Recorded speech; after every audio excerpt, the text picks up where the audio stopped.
嗱，聽好啦，如果你最近發現自己嘅月經開始亂時多時少，甚至已經停咗，千祈唔好驚，亦都唔好唉聲攬氣。老師今日喺度恭喜你，冇錯，係恭喜你。點解啊？因為你嘅身體而家正進行緊一次史無前例嘅大洗牌。今日我就將呢個好多富太太有錢人家私底下用緊，但係從來唔會公開講嘅回春天機，原原本本咁話俾大家知，呢套方法1分錢都唔使你花，只要你肯聽肯做，包你下半身行大運。我建議大家即刻撳個點讚，加埋收藏。如果唔係，互聯網資訊咁多，你刷下，轉頭就揾唔翻我老師。呢條片錯過咗就真係走寶啦！好多台灣嘅阿媽阿嫲，甚至係香港海外嘅師奶，一去到45至50幾歲，呢個關口一聽到更年期停經呢幾個字，個心就一聲往下沉啊！點解？因為出面啲人甚至連你自己都覺得，女人停咗經呢，即係無用啦、老啦、殘啦，開始走下坡啦，以後就只能夠做個黃臉婆，喺屋企幫手勉勵下、宣造下。4有啲老友記仲會覺得停經呢就好似一朵花枯萎咁，係人生嘅倒數。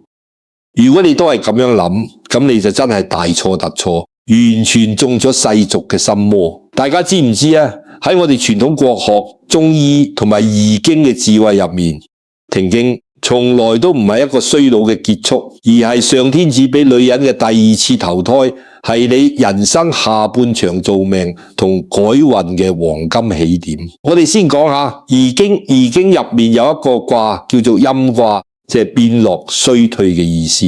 好多人以為女人老咗就係處於變卦，青春美貌一層一層咁變落。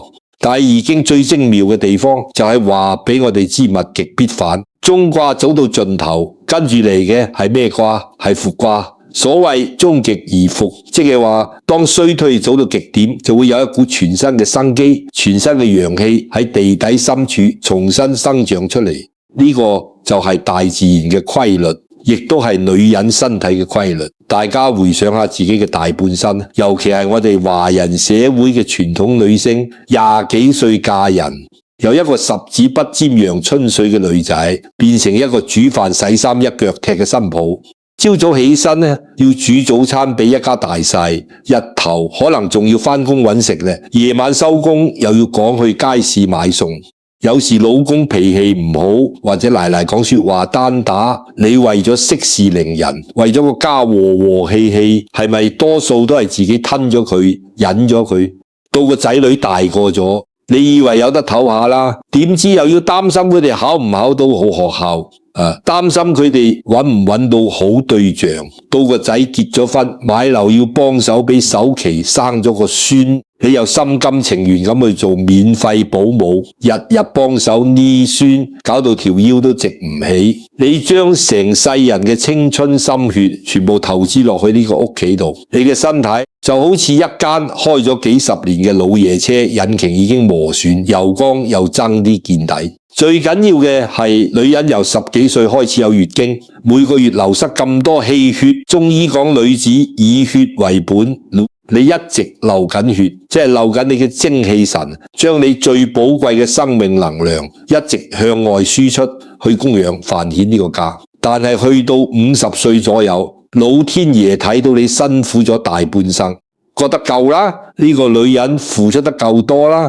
唔可以再俾佢漏落去啦。於是老天爺親自幫你扇咗呢個水喉停經，就係老天爺幫你止流。呢個係上天發出嘅一張強制休息令，佢話俾你知，下半場你唔好再為別人而活啦，你要為自己而活。大家明唔明？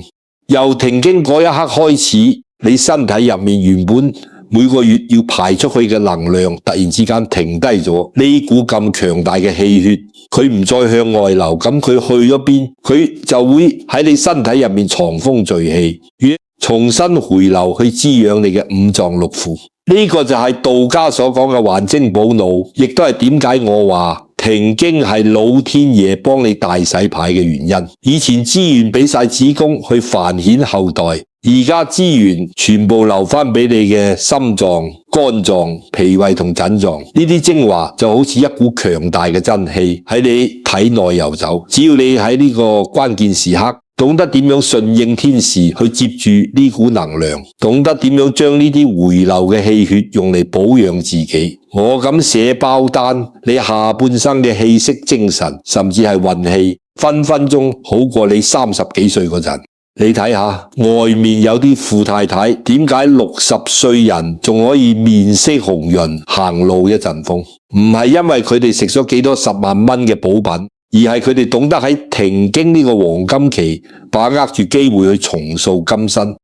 但係點解現實生活中又有咁多老友記，一到更年期就周身病痛，日日嗌生嗌死？點解老天爺俾嘅禮物會變成好多女人嘅噩夢呢？呢個就牽涉到我哋國學入面最深層嘅因果定律同埋業障現前啦。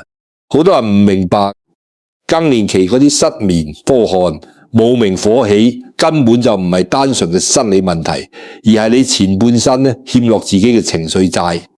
如果你唔趁住呢個身體大洗牌嘅機會去化解呢啲情緒債，你食幾多燕窩花膠都補唔返。咁到底呢啲情緒債係點樣形成呢？又會點樣喺你嘅晚年引爆健康同運氣嘅危機？我哋接落嚟一堂課就同大家一針見血咁拆解清楚。聽我講通透，聽到呢度肯定有好多台灣嘅阿媽阿嫲，甚至係香港嘅師奶會喺個銀幕面前鬧我。老師，你講到天花龍鳳，咩大洗牌，咩做命，但我而家明明就係周身痛，晚晚失眠，日日無明火起，生不如死啊！老天爺點會係送禮物俾我？大家冷靜啲先。點解明明係一份禮物，但係去到你手上會變成一個定時炸彈？點解會有咁多所謂嘅更年期綜合症？今日老師就同大家屙開表面睇內裏，用國學同因果嘅角度，一針見血咁同大家拆解呢個千古呢鎖團。大家試下回想一個極度真實，可能你琴晚先經歷過嘅場景。夜晚3點鐘，全街都靜晒，突然之間你覺得心口有一股熱力，烈一聲咁湧上個頭，成塊面紅晒，跟住成身大汗，熱醒件睡衣黐用鋼咁貼住個背脊，極度唔舒服。你揭開張被，覺得毒凍，冚翻張被，又覺得熱個心仲撲通跳得好快，好似打鼓咁。你眼光光望住個天花板，點都瞓唔翻。呢個時候，你個腦就開始不受控制咁播片。你諗起聽朝6點就要起身去菜市場買餸，因為個新抱同個仔聽日要返工，你要幫手呢落嗰個2歲大嘅孫。你又諗起個仔早排先打電話返嚟，話而家經濟唔好，供樓壓力好大，你個心就跟住抽住咁痛，恨不得將自己棺材本都攞埋出嚟幫佢。你再諗起個女30幾歲人都未肯結婚，你日日去廟嗰度拜神求姻緣，佢仲要嫌你長氣，你個腦轉到好似摩打咁，成個腦都係老公仔女、新抱孫仔，唯獨是冇你自己。然後你定歪面望住瞓喺你側邊嗰個老公，佢打鼻鼾打到拆天呼呼大睡，雷打都唔醒。呢個男人幾十年嚟喺屋企就似個大老爺，油樽跌咗都唔負屋企大小小嘅事，全部都係你一個人死頂。呢個時候你個心係咪突然之間覺得好老、好委屈，好想一腳伸佢落床？你心入面會有一把聲音白喊：點解得我一個咁辛苦？點解我成世人為呢個家做牛做馬，到頭嚟老咗，連一個安樂覺都瞓唔到？各位姊妹，大家答老師一句：呢種情況你熟唔熟悉？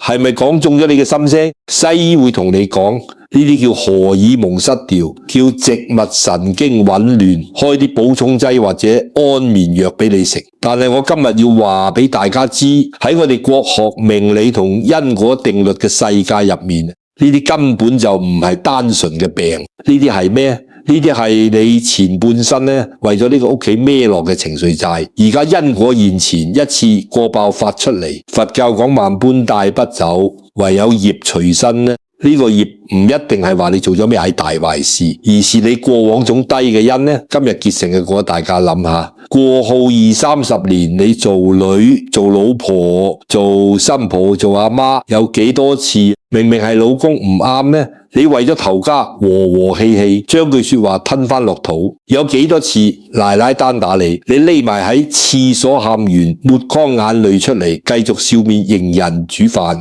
有幾多次你明明自己病到瘟瘟身瘟呢，但見到個仔發燒，你即刻頂硬上帶佢去睇醫生。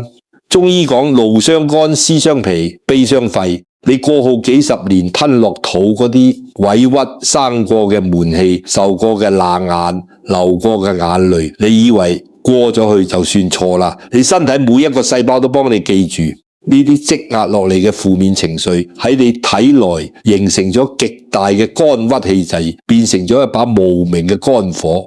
喺你未停經之前，你每個月嚟一次月經，呢個月經呢，喺某種程度上就係你身體嘅一個排洪水道，一個排氣板。你嗰個月積落嘅肝火毒素，連同氣血一齊，每個月排走一部分。所以你後生嗰陣就算發脾氣，好快就冇事，因為個水道係通嘅。但係而家點啊？你去到50歲，老天爺幫你閂咗水喉，停咗經啦，排洪水道一間呢，但係你體內嗰把燒咗幾十年嘅怨婦之火、委屈之火仲喺度燒緊啲火，無路可走，困喺你身體入面。於是乎點樣啲火唯有向上衝，衝上個頭，你就面紅耳熱，發熱多汗。衝上個心，你就心悸失眠、煩躁不安；衝去呢啲神經線，你就周身骨痛。睇醫生又驗唔出有咩事。我有個喺台灣高雄嘅善信，叫林阿姨，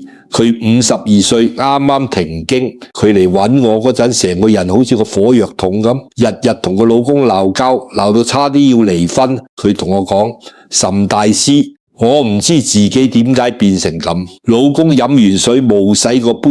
我見到就無名火起，鬧咗佢足足2個鐘。我以前唔係咁噶，我以前好忍得噶。我同林阿姨講：你唔係因為一隻杯而發脾氣，你係因為過去30年你洗咗無數隻杯，冇人同你講過一句多謝。你而家嘅周身痛發脾氣，係你身體為你打緊抱不平啊！你低待自己嘅，因而家結出咗反噬嘅果，大家明唔明？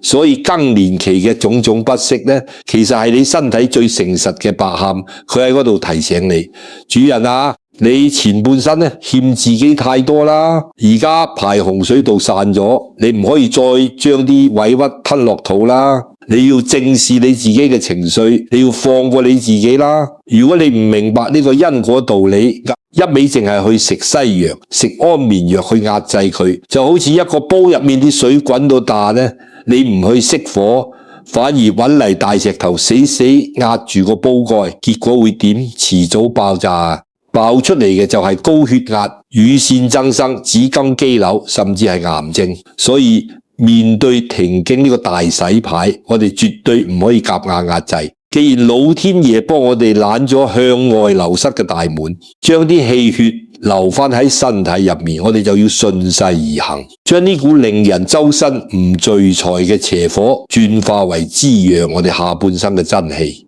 到底要點樣轉化？喺我哋易經同中醫嘅世界入面，女人停經後嘅身體其實係一個隱藏嘅吸金聚寶盤。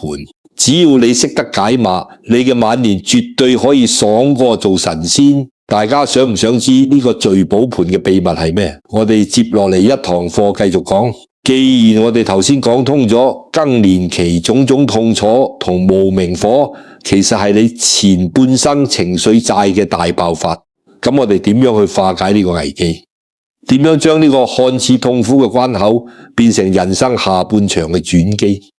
呢個時候就要請出我哋老祖宗嘅大智慧、易經同埋傳統中醫嘅底層邏輯啦。老師今日要幫大家徹徹底底咁洗一次腦，幫你打開認知嘅天眼。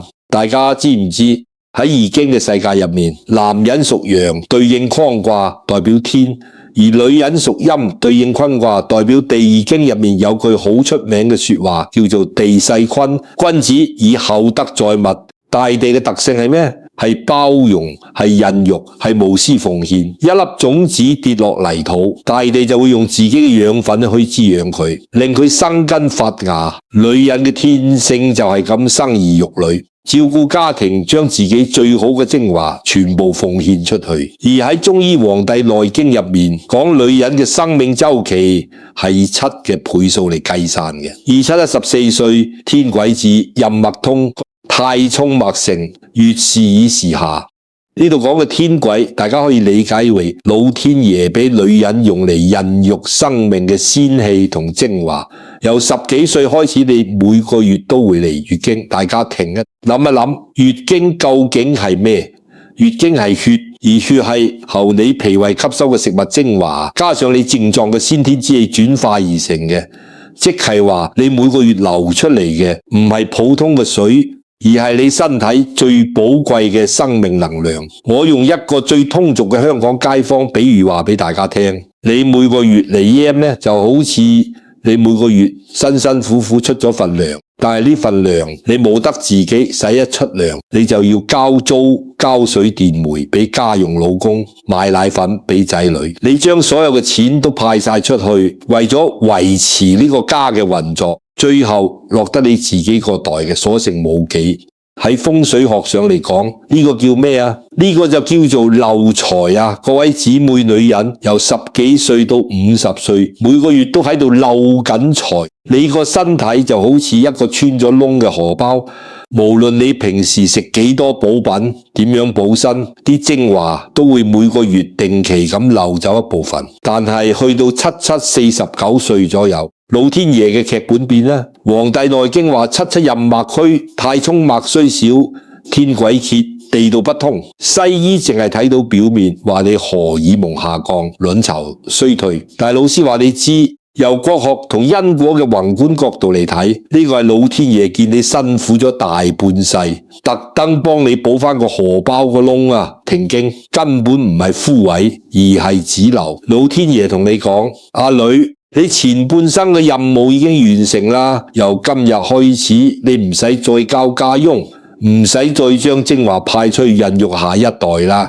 以後你賺到嘅氣血全部入翻你自己個袋。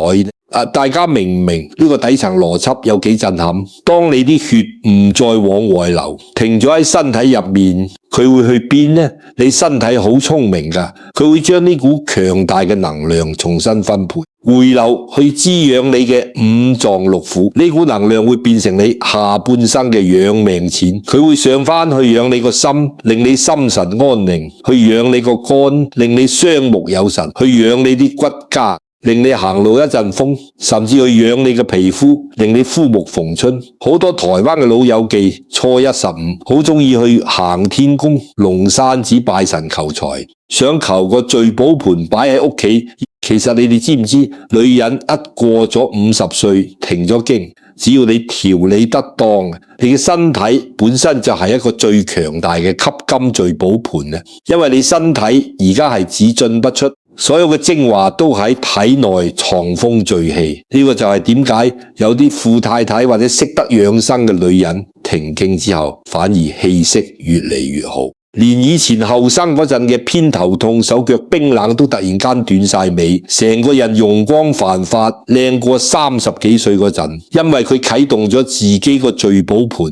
但係聽到呢度，肯定有人會問，老師，既然係聚寶盆，點解我仲係覺得周身唔聚財？點解我反而肥咗成個圈，仲要周身火？嗱，關鍵就喺呢度啦。老天爺俾咗筆養命錢你，但如果運送呢筆錢嘅道路塞咗，咁點算？如果你本身肝氣鬱結或者脾胃虛寒，你身體條經絡塞住咗啲古賁嚟用嚟滋養你嘅強大能量，運唔到去五臟六腑，佢就會一直屈喺你身體入面，嗰啲能量屈住化成火，衝上塊面，就係你而家覺得嘅烈熱暴汗、面紅耳赤，嗰啲能量脾胃消化唔到，化成痰濕，就會變成你個肚腩、你大髀上面嗰啲撳極都撳唔走嘅肥肉。你以為更年期發福係因為食多咗？錯啦，嗰啲根本唔係肉，嗰啲係運化唔到嘅垃圾，係痰濕，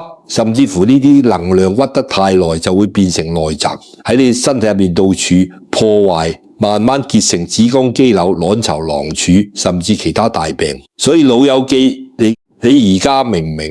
停經係俾咗一張100萬支票你，但你因為身體塞咗，無驗唔到，仲搞到屋企火燭要真正接得住呢個吸金聚寶盆，要真正做到回春。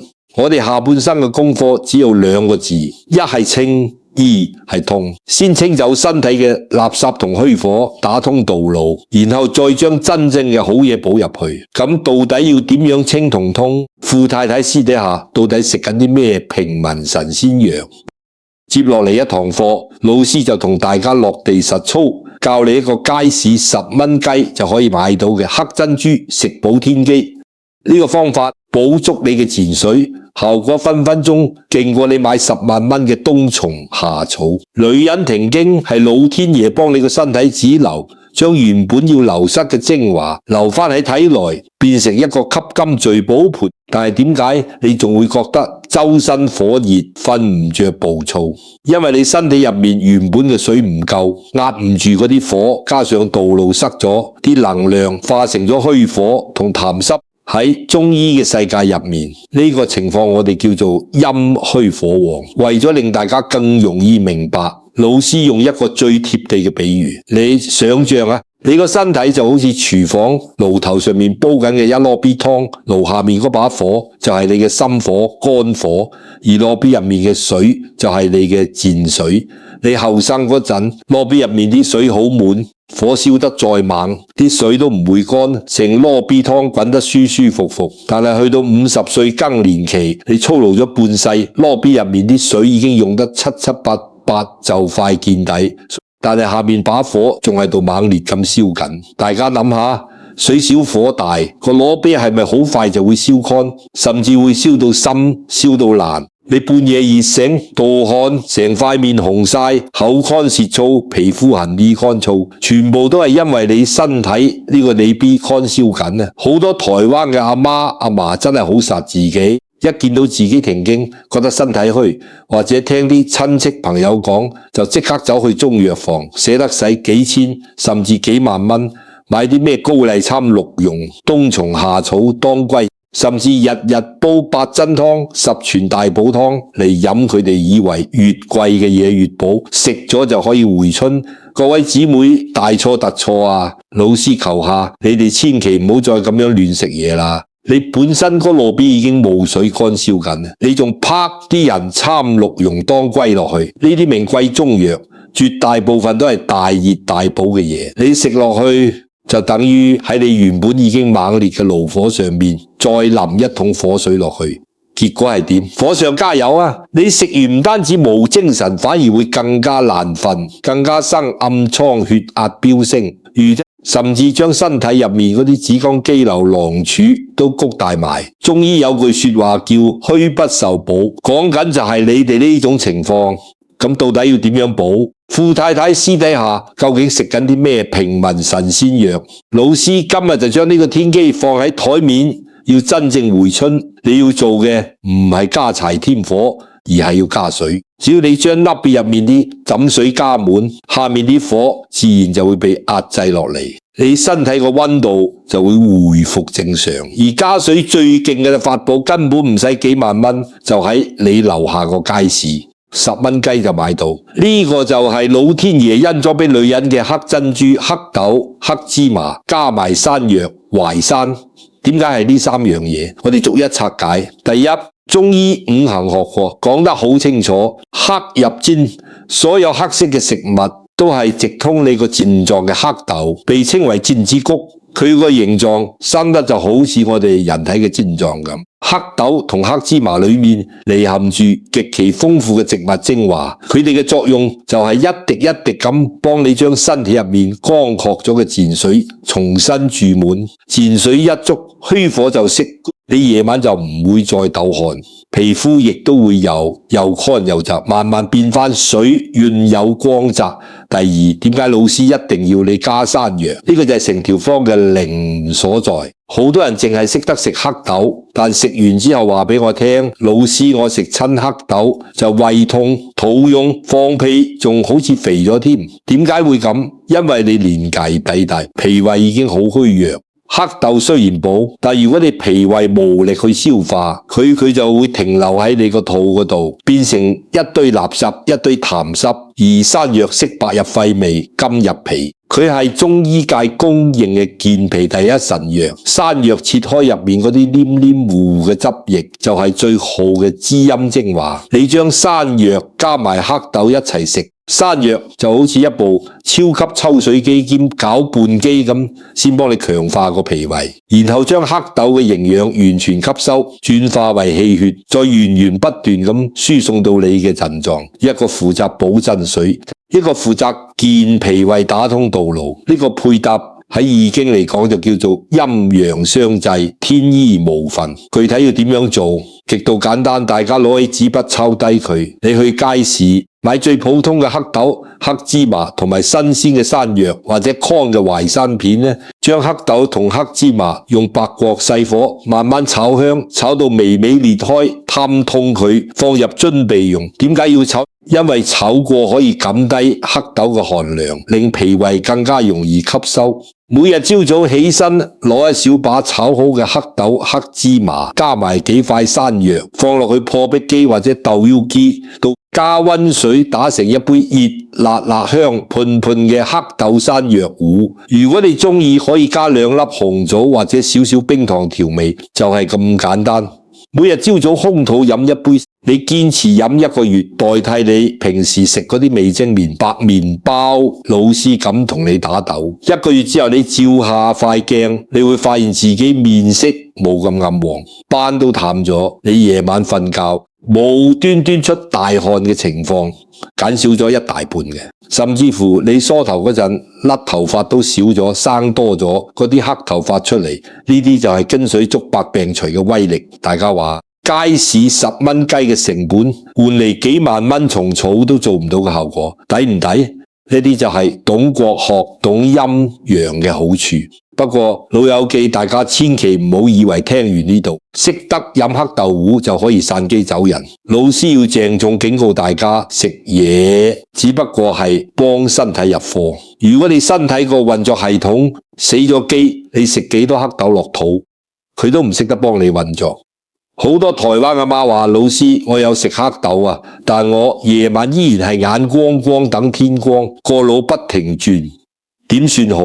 嗱，如果你唔識得喺臨瞓前打開你身體一個隱藏嘅神秘開關，你食幾多黑豆山藥都係白費心機。到底係邊個開關咁犀利？只要一撳就可以將你個頭嘅虛火全部扯翻落腳底，令你一覺瞓到大天光。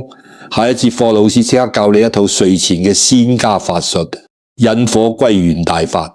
頭先我哋講咗，女人停經要回春，首要任務係用黑豆山藥糊幫身體加翻滿啲枕水。但係如果你唔識得打開身體嗰個隱藏嘅神秘開關，你補幾多水都係假。點解我會咁講？大家試下摸下自己，或者回想下自己夜晚瞓唔着嗰陣嘅狀態，你係咪覺得個頭熱辣辣，甚至會痛會暈啊？心口翳住，但係你對腳呢，無論你冚幾厚嘅被，對腳都係凍冰冰嘅，尤其係冬天，對腳好似2條冰棍咁，點樣都唔暖。喺我哋中醫同易經嘅角度，呢個現象叫做上熱下寒。大家諗下，正常嘅大自然規律係點呢？太陽喺天上照落嚟，地下嘅水受熱蒸發成雲升上天，然後再落雨滋潤大地。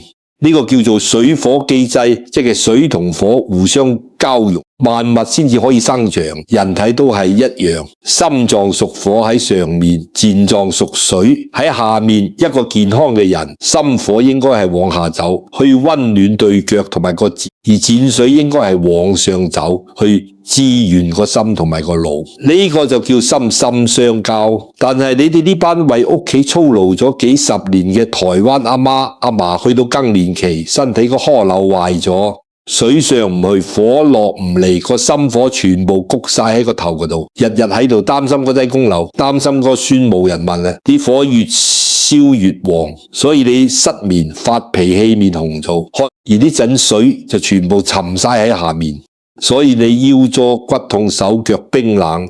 西醫俾安眠藥你食，只係強行熄機，根本解決唔到水火不容嘅問題。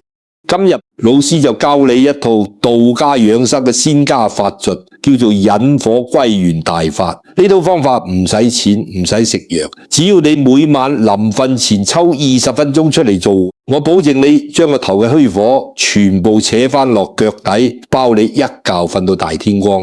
呢個大法分為2步，大家一定要聽清楚，記低佢。第一步，每晚11點前一盆熱水浸腳。好多台灣嘅老友記夜晚食完飯洗完碗就坐喺梳化睇8點檔連續劇，睇到11、2點眼瞓啊，入廁所求其用水沖涼沖對腳就拍落床瞓覺。千祈唔好再咁做啦！你咁樣只係洗走表面嘅灰塵，根本啟動唔到你身體嘅經絡。正確嘅做法係咩？係浸腳，而且時間非常關鍵，一定要喺夜晚11點前做。大家知唔知點解？夜晚11點到1點喺12時辰入面叫做子時，子時係陰氣最重陽氣，剛剛開始萌生嘅時候，亦都係你身體膽經同肝經排毒修復嘅黃金時間。你喺呢個時候將對腳浸熱，就等於喺你身體最需要能量嘅時候，俾咗一把溫暖嘅柴火佢。你準備一個高身嘅木桶或者膠桶，水溫大約40度左右，水深一定要浸過腳眼。如果你本身寒氣重，可以加幾塊生陽或者加一小把艾草落去，然後你舒舒服服咁坐喺度浸15到20分鐘，浸到咩程度為之最好？浸到你覺得背脊微微出汗，額頭有少少發熱，咁就代表你身體嘅經絡已經完全打開。嗰啲塞住喺你頭頂嘅心火已經順住血液循環，被引咗落腳底。呢個就叫做引火歸元。你對腳一熱，個頭就自然會涼翻，人就會有睡意。第2步，點按2大女人先穴，浸完腳抹乾淨，千祈唔好即刻去瞓啊！仲差最後一個神秘開關，你坐喺床邊，用你嘅雙手去按壓腳上嘅2個超級穴位。第一個穴位叫做湧泉穴，呢個名起得非常好。湧泉即係泉水湧出嚟嘅地方，佢喺邊度？你將腳趾向下湧起，腳板底前1/3有一個勾陷位，嗰度就係湧泉穴。湧泉穴係個人體經嘅起點。你頭先飲完黑豆山藥糊，啲神水已經補咗入去。而家你用大拇指用力去搓揉呢個湧泉穴，左右腳各搓100下。搓到個腳底發熱，你咁做就好似開動咗身體嘅抽水馬達咁，將深層嘅真水泵上嚟，去滋潤你康闊嘅心臟同腦部。火被拉咗落去，水被泵咗上嚟，水火一交融，你個心自然就靜晒。第2個穴位叫做三陰交。如果話湧泉穴係馬達，咁三陰交就係女人嘅不老仙丹。佢喺邊度？你揾到腳內側嗰粒凸起嘅骨向上量度4隻手指嘅法度，骨頭邊緣嗰個位就係三陰交。點解佢咁犀利？因為佢係人體3條最重要嘅陰經呢，即係肝經、脾經、煎經交匯嘅十字路口。我哋前面講過，女人更年期脾胃虛弱，肝火鬱結，腎水不足。你只要每日用大拇指用力按壓三陰交5分鐘，覺得有少少助用痛，你就等於一次過補緊肝脾炎3個臟腑。呢個係老天爺內置喺女人身體入面嘅3合1抗衰老神藥。各位姊妹，你試下諗下，每日夜晚你放低個所有煩惱，用熱水溫暖肢結勞碌咗一日嘅雙腳，然後慢慢咁搓熱湧泉穴，按壓三陰交。喺呢20分鐘入面，你唔好諗個仔，唔好諗個孫，亦都唔好理個老公。你將所有嘅注意力全部集中喺自己嘅呼吸同腳底嘅溫度上面。當你做完呢套引火歸元大法，你會覺得個肚前所未有咁清醒同涼爽，而對腳就暖粒粒，你捐入被窩唔使5分鐘就可以入睡，而且係深度睡眠，唔會再半夜刀汗扎扎醒。只要你瞓得好，肝血就可以得到修復。第二朝起身呢，你塊面自然紅潤，心情自然靚，呢啲就係真正嘅養生天機。但係老師喺度又要再求大家一盆冷水，就算你日日食黑豆，晚晚浸腳點穴，如果你第二朝一擘大眼見到個新抱冇執好啲衫，你又冇名火起破口大罵；見到個仔冇錢使，你又心痛到飯都食唔落。我話俾你聽，你今晚浸腳高穴位扯落去嗰啲火，1秒鐘之內又會辣一聲燒翻上你個頭頂。所有嘅養生功夫全部一鋪清袋。中醫講心為5臟6腑之大主，身體嘅風水講到尾都係由你個心去決定嘅。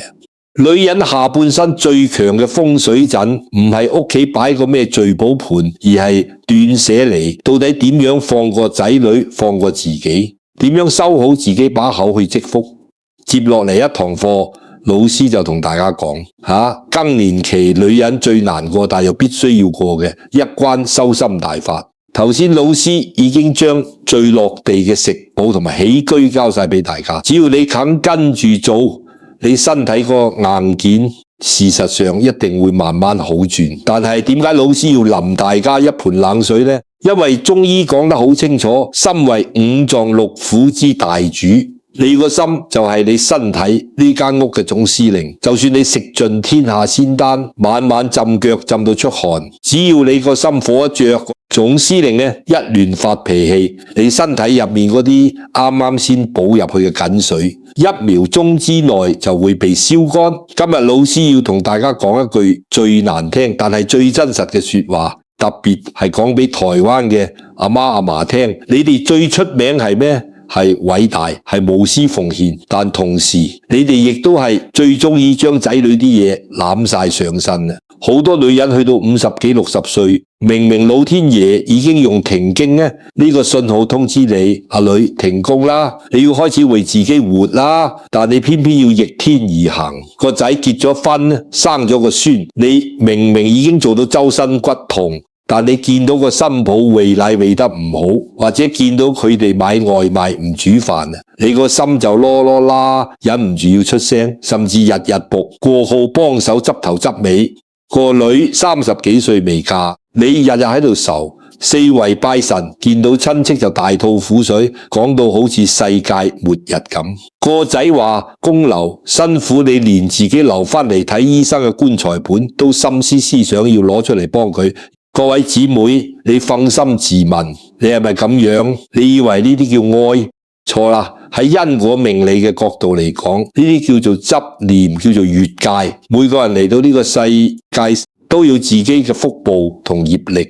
你個仔、你個女，佢哋有佢哋自己嘅人生功課要完成，佢哋要經歷挫折，要自己學識點樣做人父母，要自己去承擔生活嘅重擔，佢哋嘅靈魂先至會成長。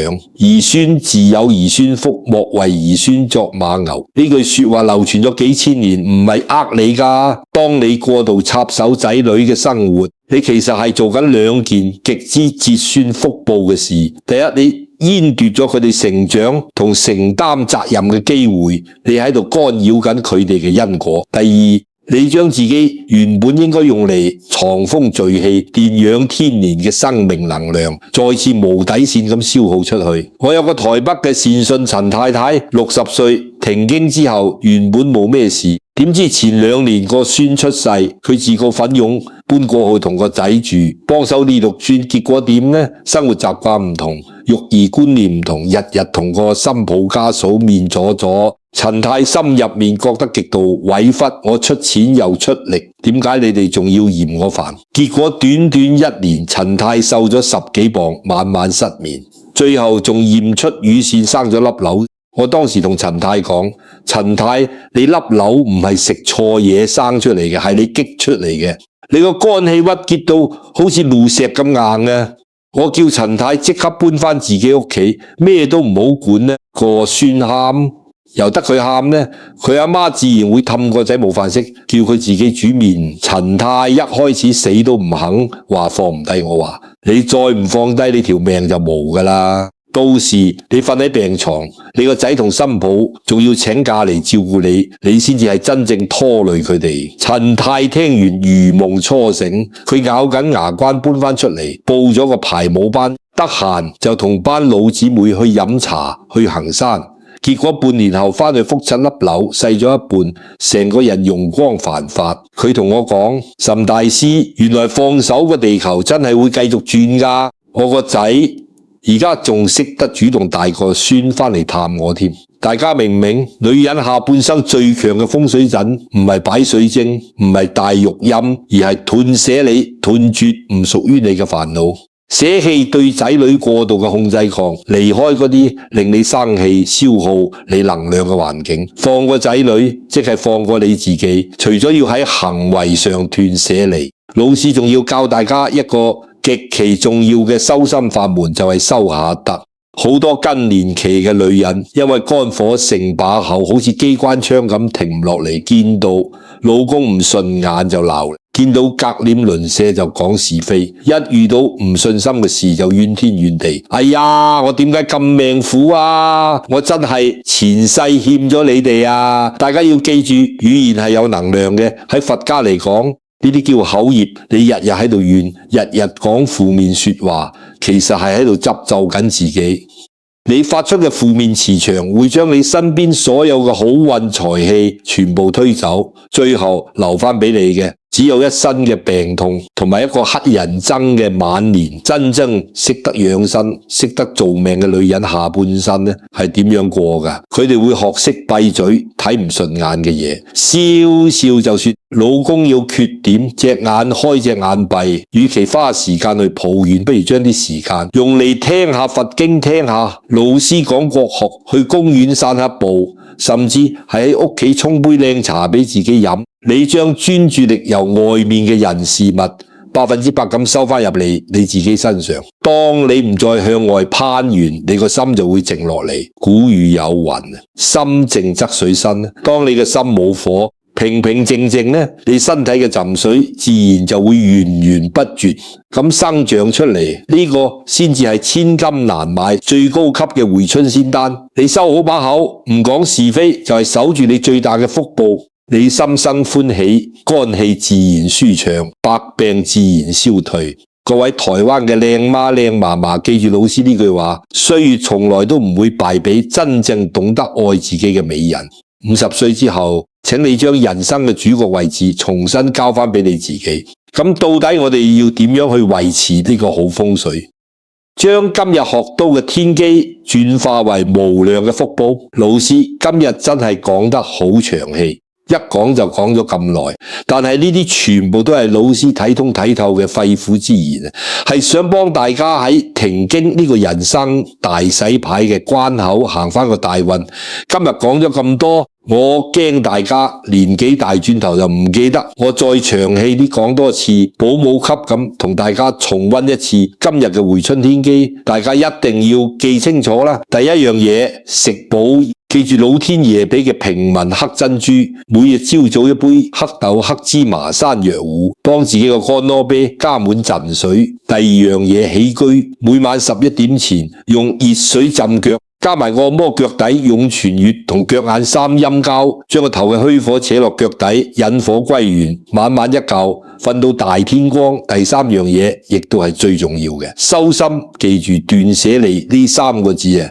放過仔女，唔好再過度插手佢哋嘅婚姻同麵老孫，收好把口，唔抱怨，唔講是非，心靜則水生呢，呢個先係最強嘅晚年風水。各位台灣嘅靚媽阿嫲，我想同大家講句心底話：50歲後嘅女人，你照鏡見到臉面上嘅皺紋、頭上嘅白髮，千祈唔好覺得自卑，嗰啲唔係老。嗰啲係你大半生為咗屋企遮風擋雨、開疆衍土嘅光榮勳章。你哋辛苦咗大半世，將最好嘅青春奉獻俾老公、俾仔女、俾頭家，而家任務完成啦。老天爺用停經嚟通知你，係時候為自己靚一次，為自己活一次啦。萬般帶不走，唯有業隨身最好嘅風水，其實就係人心，修心即修命。今日老師將呢個天機講咗出嚟，亦都希望大家可以同我一齊種善因。佛家講贈人玫瑰，手有餘香嘅。如果你覺得老師今日講嘅對你有少少啟發，如果你身邊呢都有好姊妹成日為屋企操勞到面黃骨瘦、夜夜失眠啊，麻煩大家動動手指，將呢條片轉發俾佢哋。你每一次嘅分享唔單止係傳播緊國學智慧，仲可能幫緊一個陷入更年期痛苦嘅姊妹走出困境，令佢少破一次財，少生一場大病。你嘅分享就係你為自己同埋屋企人積累嘅無量福報同陰德。最後，如果大家鍾意今日嘅內容，記得俾個 like 撳埋訂閱。老師極度強烈建議大家喺下面評論區留低6個字：種善因得善果，或者寫句感恩分享，放開執着。我哋一齊喺度用大家嘅善念共振，形成一個最強大嘅正能量磁場，保佑大家晚年身體健康，爽過做神仙。多謝大家收睇，我哋下期節目再見，祝福大家，阿彌陀佛。